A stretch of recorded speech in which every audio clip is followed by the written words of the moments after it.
साथियों, यदि आपने YouTube पर कई प्रकार की वीडियोस देखा कि भैया हम इंडियन गैस एजेंसी का व्यवसाय किस तरह से स्टार्टअप कर सकते हैं और उन तरह की वीडियोस देखने के बाद भी आपको कोई फायदा नहीं मिला, तो साथियों आपने सही वीडियो पर क्लिक किया है।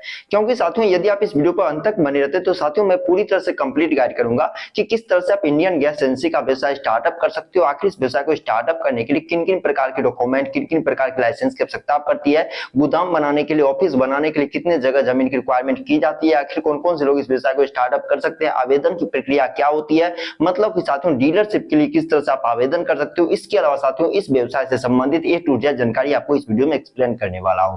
ऐसे में साथियों यदि आप इस वीडियो पर अंत तक बने रहते हैं तो साथियों स्टेप बाय स्टेप मैं आपको जानकारी दूंगा कि किस तरह से आप इंडियन गैस एजेंसी का व्यवसाय स्टार्टअप कर सकते हो। हालांकि साथियों भलीभांति जानते हो गैस की खपत जितनी रफ्तार से होती हुई जा रही है उतनी ही रफ्तार से साथियों इसकी डिमांड भी बढ़ती हुई जा रही है। जहां साथियों ये सब व्यवसाय है जिसका डिमांड साथियों साल के 365 दिनों तक किसी भी मौसम बेमौसम में अच्छे खासे बने रहते हैं। ऐसे में साथियों यदि आपने निर्णय लिया है कि भैया हम इंडियन गैस एजेंसी का व्यवसाय स्टार्टअप करेंगे, अच्छे खासे कमाई करेंगे, तो साथियों आपने सही निर्णय लिया है। आप इस व्यवसाय को स्टार्टअप करके यकीनन बेहतरीन कमाई कर सकते हो। तो चलिए साथियों सबसे पहले वीडियो को शुरू से शुरू करते हैं और आपको बताते हैं कि किस तरह से आप इंडियन गैस एजेंसी का व्यवसाय स्टार्टअप कर सकते हो। बता दें साथियों यदि आपके अंदर ये प्रश्न उत्पन्न हो रहा है कि भैया इंडियन गैस एजेंसी का व्यवसाय कौन कौन से लोग स्टार्टअप कर सकते हैं, तो ध्यान दें साथियों इस व्यवसाय को कोई भी लोग स्टार्टअप कर सकता है। जहां साथियों भारत के आम नागरिक कोई भी इस व्यवसाय को स्टार्टअप कर सकता है, लेकिन साथियों ध्यान दें आवेदक की उम्र 21 वर्ष से ज्यादा और 60 वर्ष से कम होनी चाहिए। साथ ही आवेदक की शैक्षणिक योग्यता कम से कम 10वीं पास होनी चाहिए और किसी भी आपराधिक मामले में दोषी नहीं होने चाहिए। इसके अलावा महिलाएं, दिव्यांग, SC, ST या फिर OBC कैटेगरी और पूर्व सैनिकों के लिए विशेष कोटा भी उपलब्ध रहता है। ऐसे में साथियों यदि आपने निर्णय लिया कि भैया इस व्यवसाय को स्टार्टअप करेंगे,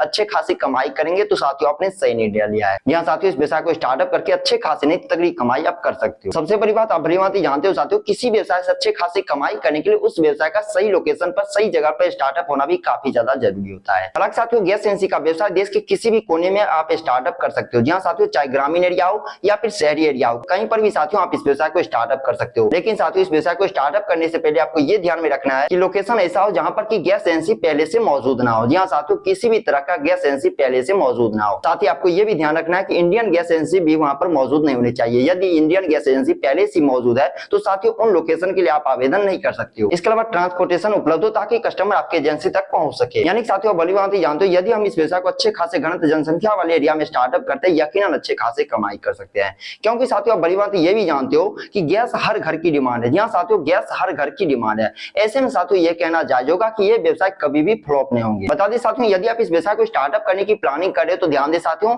इस व्यवसाय को स्टार्टअप करने के लिए कुछ लाइसेंस और कुछ परमिट की भी रिक्वायरमेंट की जाती है। जैसे एक साथियों इस व्यवसाय को स्टार्टअप करने के लिए आपके पास पैन कार्ड होने चाहिए, आधार कार्ड होने चाहिए, निवास प्रमाण पत्र होने चाहिए, भूमि का किरायानामा एग्रीमेंट पेपर या फिर दस्तावेज होने चाहिए, साथ ही दुकान एवं स्थापना के लाइसेंस आपके पास होने चाहिए। इसके अलावा GST रजिस्ट्रेशन आपके पास होने चाहिए। फायर सेफ्टी डिपार्टमेंट से आपको नो ऑब्जेक्शन सर्टिफिकेट प्राप्त करना पड़ेगा और ट्रेड लाइसेंस आपके पास होने चाहिए। इसके अलावा साथियों एक्सक्लूसिव लाइसेंस आपके पास होने चाहिए ताकि सिलेंडर की भंडारण आप कर सको। और जहां तक की बात होती है कि भैया हम इस व्यवसाय को स्टार्टअप करेंगे तो कितने जगह जमीन की रिक्वायरमेंट की जाती है, तो साथियों आप भलीभांति जानते हो इस व्यवसाय को स्टार्टअप करने में अच्छे खासे जगह जमीन की रिक्वायरमेंट की जाती है। तो साथियों ऑफिस बनाने के लिए 250 से 300 स्क्वायर फुट वाले जगह जमीन आपके पास होनी चाहिए। वहीं पर साथियों गोदाम बनाने के लिए 1500 से 2000 स्क्वायर फुट वाले जगह जमीन आपके पास होनी चाहिए। हालांकि साथियों ऑफिस का निर्माण आप 10 बाय 10 के रूम में भी कर सकते हो। जी हाँ साथियों जहां पे रहते हो, खाते हो, पीते हो, सोते हो। यदि आप इस व्यवसाय को अपने घर पर स्टार्टअप करने की प्लानिंग कर रहे हो, जी हाँ साथियों यदि आप प्लानिंग कर रहे हो कि भैया हम ऑफिस अपने घर पर स्थापित करेंगे लेकिन गोदाम हमारा अलग रहेगा, तो साथियों ऑफिस आप अपने घर पर भी केंद्रित कर सकते हो। वहीं साथियों ग्रामीण क्षेत्रों के लिए यदि आप गोदाम बना रहे हो तो साथियों 20 बाय 30 मीटर का जगह होनी चाहिए और शहरी क्षेत्रों के लिए साथियों 30 बाय 40 मीटर का जगह आपके पास होनी चाहिए। इसके अलावा गोदाम के आसपास पार्किंग के लिए अच्छे खासे जगह जमीन होनी चाहिए। बता दें साथियों यदि आप इस व्यवसाय को कम लागत पे स्टार्टअप करने की प्लानिंग कर रहे हो या फिर ज्यादा लागत पे स्टार्टअप करने की प्लानिंग कर रहे हो, तो साथियों मैं आपको दोनों तरह से बताने वाला हूं कि यदि आप इस व्यवसाय को कम लागत पे स्टार्टअप करते हो तो कुल लागत कितने जाते हैं, वहीं पे इस व्यवसाय को यदि आप ज्यादा लागत पे स्टार्टअप करते हो तो कुल लागत कितने जाते हैं। जहां साथियों हम सबसे पहले जानने वाले हैं यदि आप इस व्यवसाय को कम लागत पे स्टार्टअप करते हो तो कितने लागत लगते हैं। तो साथियों हम सबसे पहले जानते हैं यदि आप इस व्यवसाय को ग्रामीण मॉडल में स्टार्टअप करने की प्लानिंग कर रहे हो अपने गांव में नजदीकी एरिया में, तो कितने लागत लगते हैं यदि आप इस व्यवसाय को कम लागत पे स्टार्टअप करने की प्लानिंग कर रहे हो। तो यदि जमीन किराए पर ली गई है तो 12 से 18 लाख रुपए सालाना लगेंगे। वहीं साथियों गोदाम निर्माण, सेफ्टी, लाइसेंस, वाहन के लिए साथियों 6 से 10 लाख रुपए आपको इन्वेस्टमेंट करने पड़ेंगे। यानी साथियों कुल लागत 18 से 28 लाख रुपए आपको इन्वेस्टमेंट करनी पड़ सकते हैं। वहीं साथियों यदि आप इस व्यवसाय को शहरी मॉडल में स्टार्टअप करने की प्लानिंग कर रहे हो अच्छे खासे इन्वेस्टमेंट करके, तो साथियों जमीन खरीद गोदाम निर्माण के लिए 30 से 35 लाख रुपए आपको इन्वेस्टमेंट करने पड़ेंगे।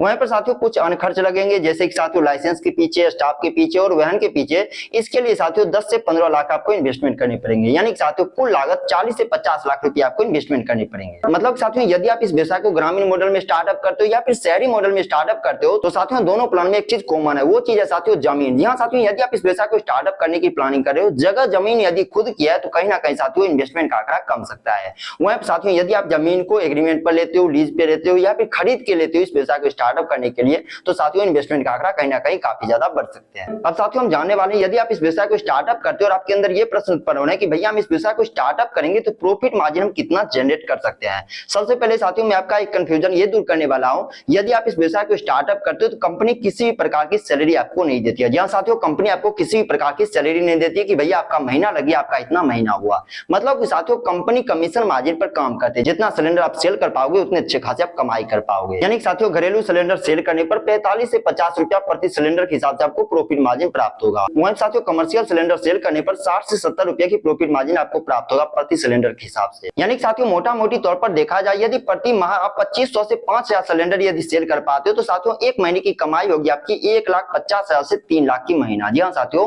1,50,000 से 3 लाख की आप कमाई कर सकते हो यदि महीने भर में 2500 से 5000 सिलेंडर आप सेल कर पाते हो। तो आप भली भांति जानते हो साथियों सिलेंडर का डिमांड हर वक्त अच्छे खासे बने रहते हैं, खासतौर पर साथियों फेस्टिवल टाइम में, मैरिज टाइम में, ठंड के समय में, बरसात के समय में सिलेंडर का डिमांड काफी ज्यादा बढ़ जाता है। ऐसे हम साथियों यदि आप इस व्यवसाय में ट्राई करते हो यकीनन बेहतरीन तगड़ी कमाई कर सकते हो। अब साथियों कमाई खास तौर से दो चीज पर निर्भर करता है। पहला है साथियों लोकेशन की, आपने इस व्यवसाय को कहां पर स्टार्टअप किया, और दूसरा है साथियों कि आप कस्टमर कितना कंज्यूम कर पा रहे हो। यदि आप इस व्यवसाय को अच्छे खासे जनसंख्या घनत्व वाले एरिया में स्टार्टअप करते हो यकीनन अच्छे खासे आप कमाई कर सकते हो। खासतौर पर साथियों यदि आप इस व्यवसाय को स्टार्टअप करने की प्लानिंग करें तो साथियों मैं अपनी तरफ से कुछ राय, कुछ टिप्स, कुछ सुझाव आपको बताने वाला हूं। यदि आप इन टिप्स को अपने व्यवसाय में इंक्लूड करते हो यकीनन बेहतरीन कमाई आप कर सकते हो। सबसे पहला टिप साथियों घरेलू के साथ साथ कमर्शियल क्लाइंट भी आपको बनाने चाहिए। यहाँ साथियों आपके एरिया में जितने भी रेस्टोरेंट है, होटल है, ढाबा है, वहां पर साथियों कमर्शियल सिलेंडर आप सप्लाई कर सकते हो अच्छे खासे क्लाइंट हायर करके। इसके अलावा साथियों सर्विस में क्वालिटी और समय का आपको विशेष तौर से पाबंदी करनी चाहिए, जिससे क्या होगा साथियों कस्टमर बॉन्डिंग काफी ज्यादा बढ़ जाएगी। इसके अलावा कस्टमर केयर सर्विस भी उपलब्ध करवा सकते हो अपने कस्टमर के लिए। साथ ही ऑनलाइन बुकिंग का सिस्टम भी आपको अपडेट कर देना चाहिए, जिससे क्या होगा साथियों नए नए कस्टमर आपके व्यवसाय से जुड़ते रहेंगे। इसके अलावा साथियों आप भली भांति जानते हो आज हर एक चीज होम डिलीवरी हो रही है।